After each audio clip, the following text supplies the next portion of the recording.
Guten Tag, liebe Kinder, wie geht's euch? Ich vermisse euch schon sehr. Kako ste, dragi otroci? Zelo vas že pogrešam.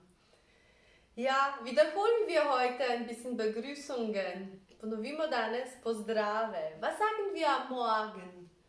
Guten Morgen. Und was sagen wir, wenn die Sonne hoch am Himmel steht? Kaj rečemo, ko je visoko sonce na nebu? Guten Tag. Und was sagen wir am Abend, wenn wir kommen? Kaj rečemo, ko pridemo zvečer? Guten Abend.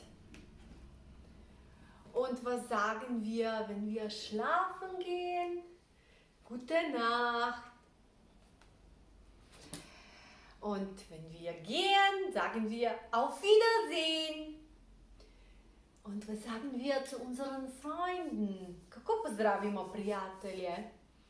Hallo! Und wenn wir gehen, ko gremo? Tschüss!